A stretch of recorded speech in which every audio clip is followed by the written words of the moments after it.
afternoon. For those that don't know me, my name is Vana and I'm a member of the NETO skydiving team that competed at the World Championships last year. I'm going to chat to you today about team dynamics. What are team dynamics? This is obviously my interpretation. It's kind of the vibe of the group. It's the sort of interaction and relationship between members of the team, and it's the way that the team works operationally on a day-to-day basis, and also during training, and then also during a competition, which is obviously a much more stressful environment. And it's, I guess, how the team presents itself to the outside world. Are you a united front? How do you work together? Does team dynamics affect performance? Another question is, is there a difference in team dynamics between a professional team and an amateur team? Difference between a team that's together for has a long-term goal, long-term plan, and one that is just a short-term, just to nationals kind of team. And then I guess also the sort of stages of dynamics, whether once you're in a team, how it changes over time. And do teammates need to be friends? Okay, so this is, I had a chat with Dennis from Hayabusa. These are the current world champions, to get his perspective on how team dynamics work in a professional team. Hey Dennis, thank you for agreeing to be filmed for this. I'm going to be talking about team dynamics. So obviously asking a world champion, how important do you think team dynamics are? I mean, team dynamics are super important, to be able to put those kind of jumps or the work together that you have to do to become, let's say, a world champion is vital. You need to be able to trust each other, know each other, have a good relationship. It's very important because you live together most of the time. So, and putting people in the right positions in let's say a four-way is also a big thing. So yeah, it's vital. Okay, cool. And then obviously the inside gossip. How are the team dynamics in Hayabusa? Very, very good. I mean, the last 2 years have been great. We're having a lot of fun, which is a very important factor in a high level team. We're together so much. The expectations are so high that you have to keep performing, and there's stress involved and whatever. But if you can keep it in your group, you can keep it fun. It takes away a lot of that pressure, but you're still performing at a high level. Super. Okay, and now we've discussed a few. You're looking for a new team player. I know that you're not. Yeah. But if you were, what are the top in order? What are you going to be looking for? In order, I have to think about that maybe a little bit longer, but I know for sure in our situation, because it's our job, we're military. Obviously, the guy has to be, either he has to be for us military already, or he has to be willing and to give up his whatever job or life that he has for the moment and step into the military and basically just live for the team. Because that's basically what we do. Talent is a thing that we look for. Like you have these kind of people that are just natural flyers, but then the other side, which is also a big part, is how hard is he willing to work for it? Because you have these people that are super good flyers, but then when you ask them, like a lot of sacrifices have to be made for the team and stuff like that. They cannot bring that up, and so you need hard work, you need talent, you need be willing to give up, like sacrifice whatever it is that you need to sacrifice. It's social life, job, and basically be very committed to the team, and that's because that's basically your life. I think. And physical fitness? Physical, yeah, of course. But I think it falls under a big factor of like committing to a team. Committing means that you'll work hard for it. You sacrifice your job. That for me falls all into committing to a big team, like us. Obviously, fitness-wise, you have to be in shape. It's not like you don't need to see us as triathletes or whatever, because you don't need that kind of a physical strength. You need a lot of mental strength because it goes so fast, and then just a good physical condition that's mostly for training. You know, you do 12 jumps a day. That's where you get physically a little bit tested. Competition is not physically challenging. You know. Mentally. Super. Thank you very much. Okay, so that's the experience very much from from a professional team point of view. I'm going to talk a little bit about myself. And this is definitely the amateur view of skydiving teams. I started jumping quite a long time ago, but my first sort of international experience was with the South African ladies FS team in 2001, which was the first year that they introduced a ladies event at the World Champs. Now, we were super keen. We were on a mission to try and do as well as we could. But it was basically finding 4 females in South Africa that could skydive to a level. And we had no money, no coaching. It was a tricky situation and incredibly different personalities. I learned so much about team dynamics in that team, basically by making the mistakes. I was so keen, too keen. I just wanted to jump, wanted to push the team, and we ended up causing, friction within the group. I mean, there were other issues, obviously, as well, but it was a tricky situation, and we went to the World Championships, just about held it together. But by the time we'd got to the end of the competition and to sit down for our team chat, there was no question we were never going to skydive again together. The 4 of us were not going to carry on. And we also had a female camera person that kind of added to the mix as well. So after that, I was invited to join the South African Open team, which was an established team. Unfortunately, my reputation preceded me. So before I was actually offered the place, they sat me down to say, okay, you need to chill out. You need to relax. We want to do a few jumps. We want to have a bit of fun. You need to fit in, or you can't be part of the team, basically. And there was quite a stern warning, which I thought was great. It was good. I mean, I had this opportunity to jump with guys who are much better skydivers than me. And basically, I did chill out, hung out with the boys. I started drinking beer, which doesn't sound so bad, but by the end of the 2003 World Championships, I'd put on about 5 kilograms literally in beer weight. The team, because it had a great culture, the guys were very experienced, so they were calm, very confident. The BMT, big match temperament, was fantastic. In a meet, that you just had that feeling of when you got to the door, you could just trust the team completely. So it was a really good place to start, to go from one extreme to the other, as I said before.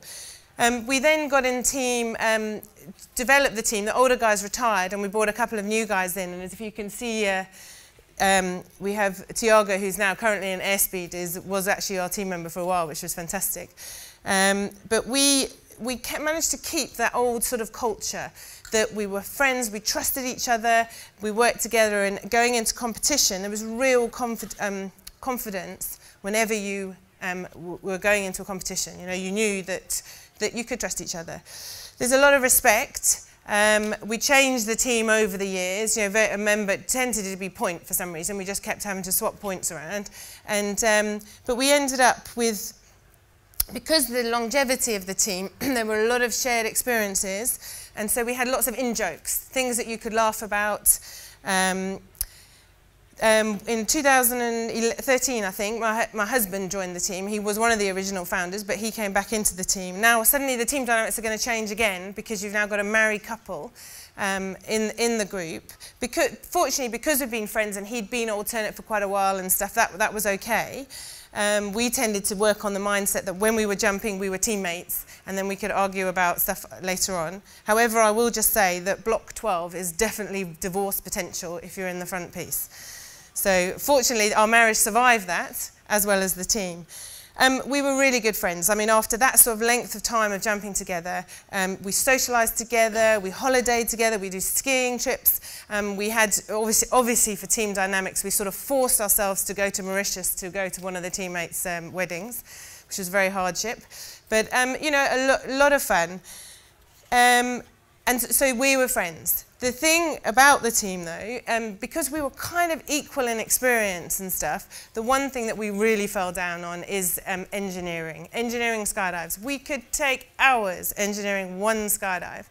So we realised very early on, actually, fortunately, that a coach was critical. We needed someone that could come in and tell us what to do, basically. You know, we can, as I said, we could discuss stuff for hours.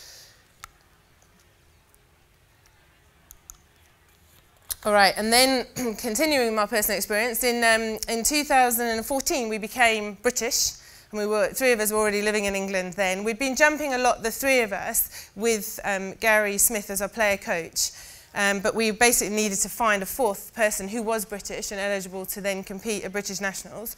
Liz Matthews joined us. She is a super team player.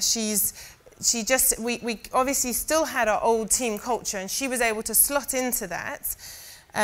It was a short season, so she didn't have to put up with us for too long, fortunately for her. But the sort of confidence, the calm, the getting into competition and things worked really well with her as well. And we had a really good nationals. It was the hardest competition I think I've ever done. The other teams, we were so close, but we kind of held it together, stayed focused, and I mean, we actually won the competition, and also for the Voodoo team, it scored the best average we'd scored. So that was a great experience. Then the team sort of had a little bit of a relax, and I got asked to join NETO, which is the British ladies team at the time. They were an established team already. Now, bearing in mind my previous female team experience, I had some soul searching to do and some questions. And also I was leaving the comfort zone of jumping with my best mates, you know. I wasn't sure how it would work. The personalities were so diverse, and we were from completely different backgrounds. We'd changed, with different times of our lives. I'm married, I have children, other people are single, and just a completely different way of thinking about things. There's also, for me, the physical considerations. I'd come from Voodoo, where I was perhaps one of the smallest members of the team, to jumping in a girls' team, where I was undoubtedly the largest, heaviest person there. And my flying style was jumping with guys who were, it was a heavy, you had to take the Knox kind of skydive. Now, I needed to change all that. So there was a lot to change, and I sort of figured that would be a good challenge for me to have a go.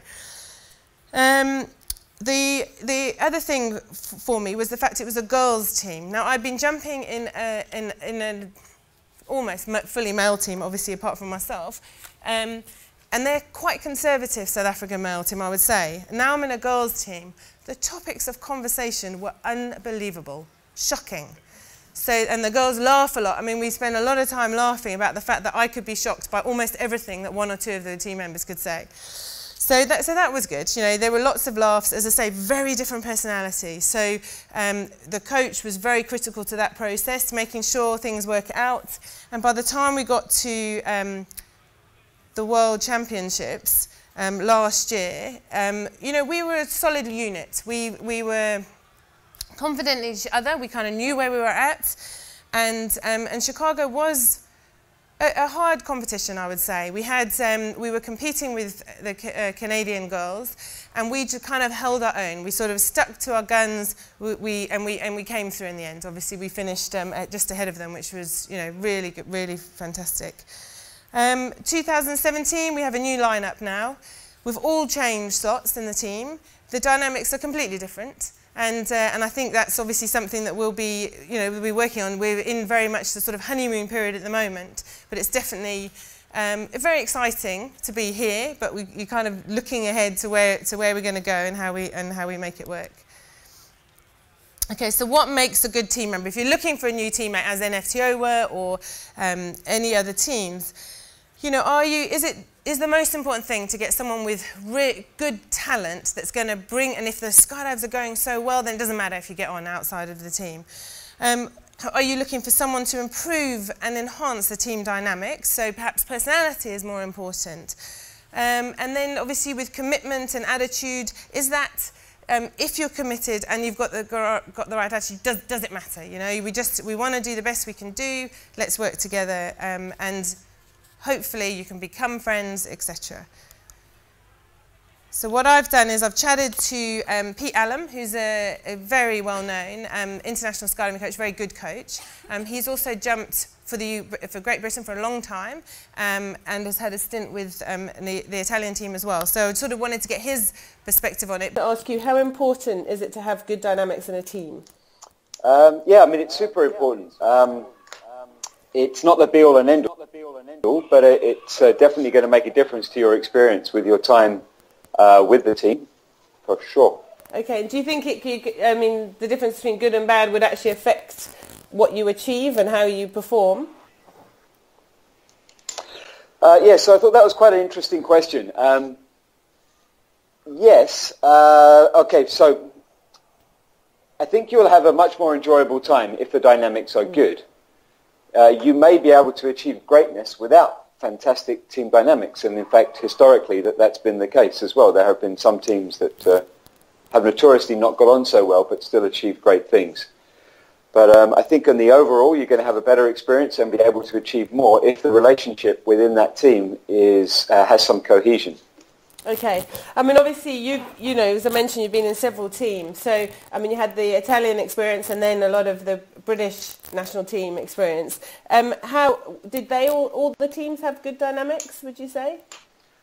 No, I would say any relationship. You see, the first thing when I saw the word team dynamics, I thought, well, what are dynamics?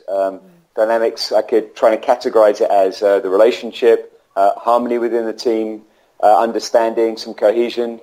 And like any relationship, those things are going to come and go, and they're going to require working on. So I found that to be my experience as well, is that in the beginning we had fantastic team dynamics. We were 4 or 5 close friends. But then after a while, as you get over the honeymoon period, as jumping in a team together, you really have to dig deep and get through some pretty dark patches with each other. The same as you would in any worthwhile relationship. And I think that's what does make the relationship so much more worthwhile, if you are able to overcome some of those things and still create a workable team environment. Okay, no, that's good. If you're looking priorities, when you're looking for a new team member, how would you prioritise? Okay, so, top of my list was the commitment and attitude. I felt like for me that was super important and something that I'd be looking for in a teammate. And then second on the list for me was availability. They have to be able to be there to do the training. Yeah, of course. Now, next on the list was number 4, fitness, size and weight. Now, size and weight's an awkward one because we come in all sorts of shapes and sizes, and we're all trainable as well. So, you know, that I wouldn't try and let that hold me back when picking a teammate, but for sure it's going to be on the list. And fitness is also trainable as well. Number 3 was next, personality. So yeah, personality is important, but if you have a shared goal, then I think you're able to change and adapt to fit with a different dynamic. And next up for me was number 5, affordability. In my experience, if you really want it, you can find the money. Whatever you have to sell, borrow, beg, steal. And then next up was talent and ability, because they're trainable. I don't believe that talent is innate. I think that partly it is, but not completely. And certainly you can be trained. And then last up for me was experience. And I assume by that you mean experience in the event. Yeah. Yeah, because what I'd be looking for in a teammate, or something that I help a team to look for, is not just someone who's got a short proven track record in, say, 4-8 or 8-way, but someone who in all aspects of their life demonstrate that they're capable, whether that's in a relationship, whether it's in another work environment, whether they've achieved things in other sporting areas. And if they've put time and effort to see a commitment come through, then I'd be more likely to pick someone like that than maybe someone who had some great 4-way results, but maybe a disaster in other areas of their life. Yeah, no, that's a good point. And also obviously now you do quite a bit of coaching as well as still competing. But would you recommend different priorities to a team that you were coaching than than trying to choose a teammate for yourself? No, No, I think when I sat and thought about that, just the questions that you had, I thought about it from a personal perspective, and that's also the way I would feel about helping a team choose a team member too. A lot of it depends on the commitment time for a team when you're helping someone choose. If you're looking for a long-term teammate, then you have to go more in depth, I believe. I mean, Pete is, again, a person that everyone who's met him describes as a super person, you know, really is kind, thinks carefully about the team and about people, and I mean, he's a lovely individual, so his perspective is really valuable. Then I chatted to Gary Smith. Now, Gary is South African, so obviously I have some connections with him, but he grew up in a South African team and then moved to the US and competed for the US in 2004-2006 and won the World Championships then. He's a very high-level coach. I mean, he trains really important teams like NETO and then Hayabusa and a couple of others like that, you know. How are you doing? Yeah, good, thanks, Vana. Thank you so much for agreeing to chat to me. I'm looking at team dynamics. Obviously, as a very experienced skydiver, as a member of team, and then also as a coach, how important is it to have good dynamics in a team? Very, very important. I think it's probably one of the most important aspects of the success of a team, is that team gets on well together. And obviously, if you put all those things in a row, and if you can take the talent and you can take availability and finances, you can have all of that. But if the team doesn't gel together, there's no guarantee that it's going to be a success. So you're saying actually the dynamics affect the team performance? Very much so, very much so. I mean, even in the training, on a normal training day, if we stick in our sport of skydiving, when you get into the plane and you're not happy with your teammates, you know, just that unhappy vibe and the fact that you won't look at each other in the eye, even in an aeroplane, there's no success coming out into free fall. And for me as a coach, I would rather see us, if I can pick up early enough that there is a bit of problems in the dynamics of the team, rather sort it out on the ground before you even go and make that jump. And if we pick it up halfway through the day, we stop jumping, because there's definitely a waste in time. And if this continues through the training, then yes, the success in competition it's a disaster. Okay, now you've obviously been part of teams that have won the World Championships twice, and obviously the very famous South African team. How were the dynamics in those particular teams?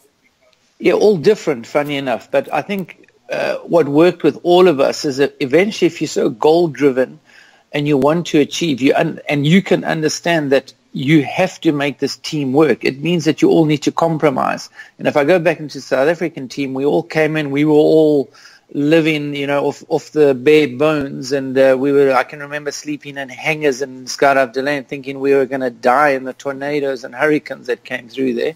But we were also goal-driven, and we worked together. And coming from the same background, it was maybe a little bit easier. And then if I go into DeLand Magic, we were 2 South Africans and 2 Americans. And that was a little bit more challenging, not only because we were, obviously the goals were higher, and we came in and we had different ideas and techniques. We had to accept each other. And we had times where we would go into the team room, close the door so the packers and nobody outside could see or could hear the arguments. And it was tough. It was really tough. But if you can respect each other, and obviously it comes from compromising from all sides. Once we could open that team room door, we would put our rigs on and go jump again. And where with other teams, maybe it would have been we open the door and we go home and we don't see each other again. We could keep going with that. And I think the biggest thing from the DeLand Magic side was that there was a lot of respect for each other, although we came from different backgrounds. And even if you're from the same background, with different personalities also play a big part in it. With DeLand Fire, we had Natasha in the team, and of course then we had a female in the team, and it was also different dynamics. You have to respect each other. She came in as the least experienced, and then once again we had to make that team work. You know, she came in with a very, very wealthy, and she was basically paying us to jump with her. So team dynamics, very, very different. But once again, the success of the team was that we could make it work. We could, get the team dynamics where we accepted everybody. Oh, that's great. And then if you're looking for a new team member, what are the sort of priorities you're going to look for? I mean, on a selfish point of view, I always go look for the most talented person and you find. But if I have to go back to it, no, you need talent, yes, but that to me is not right up on the top there. You can have the most talented person if nobody gets on with them. That it's not going to be fun, and with that aspect, I think it's not going to be a success. So look for somebody that you think you can get on well with. And in our sport, it is difficult because we all see from the outside a team gets formed and there's the four best friends or 2 and 2 and we put them together. And in the beginning, it's like a honeymoon. And then before you know it, after 30, 40, 100 jumps, 3-4 months together, all of a sudden the first quarrels and the hard work down on the creepers and it's hot and we're sweating and we start to get irritated with each other, and then before you know it, it's an explosion. So I think personalities and if you can choose a peace partner or a team member that can also compromise in different aspects of life, I think that's a huge benefit to any team. More important than talent or finances or availability. Those all play into choosing your team. Of course, it has to all fit into the goals. They have to be able to say, yes, I want to achieve this goal. But team dynamics and getting people to work together is probably more important. Okay, that's good advice. And then, so now that you're a coach, do you recommend different priorities than perhaps you would have done looking for a teammate for yourself? Yes, I think the sound might have gone a little bit. It could be my internet, but I'm going to keep going here. As a coach, if a team comes to me with I take a little bit away from the personality side because I know as a coach that's part of my job to make this team gel. And if I'm choosing, I would go, yes, a little bit more hardcore for the talent, ability, everything else. But of course, there's extremes in all in all circumstances. If somebody is very dislikable and 2 people don't get on, then I would not choose them together into a group. But part of this said, I have full confidence in my ability to try and get a team to gel to succeed, but obviously within limits. Okay, so in a perfect world, you would hopefully. Perhaps get 4 clones with the same shape, sizes, personalities, backgrounds, and the same goals. Now, France, due to unlimited resources, and I need to add that quickly, had and still have a kind of a national program that they look for young, talented people to bring into the system, and they can be in the system from 5 to 10 years. So I remember this was the 2004 French team, which was a successful team, but they all talked about if you were 5'9", I think, and weighed 70 kilograms, that was what they were looking for. Now, the point is they would have the same background because they'd started from perhaps 16 years old and carried on. And with the resources, coaching, everything else that surrounds that, they achieved a lot. Okay, that's quite an unusual situation. In reality, another incredibly successful team, Arizona Airspeed, as you can see in this picture, Craig and Eliana are very different sizes and shapes, and they're actually peace partners. It's possible. People have different physicality. They have different skills. They come from different backgrounds, yes, and obviously different personalities. And there you have a female, which obviously Gary mentioned in his thing, that changes the dynamic as well. Obviously, with this team, it's important to have the same goals. If you have set goals and commitment, then you can kind of make it work. Okay, so if I look at that's basically what it is. It's managing differences. This was a Dan BC quote, you can't win unless they win. If they lose, you lose. He's talking about team dynamics. He's talking about a teammate. If you don't get on with your teammate, it's not a question of being an individual, it's a question of being a team, and the whole team needs to win together. if a team is committed to certain goals, then it's possible to work hard at team dynamics to reach those goals.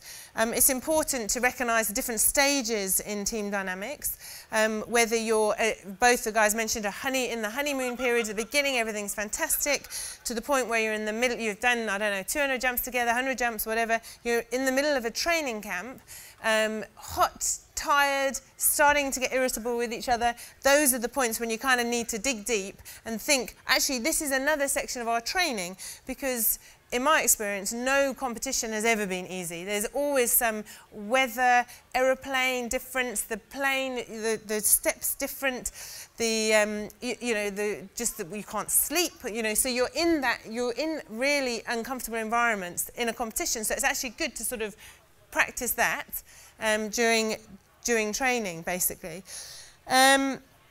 It's important to communicate, obviously, and be honest. And it's the question of knowing when to say things and when not to say things.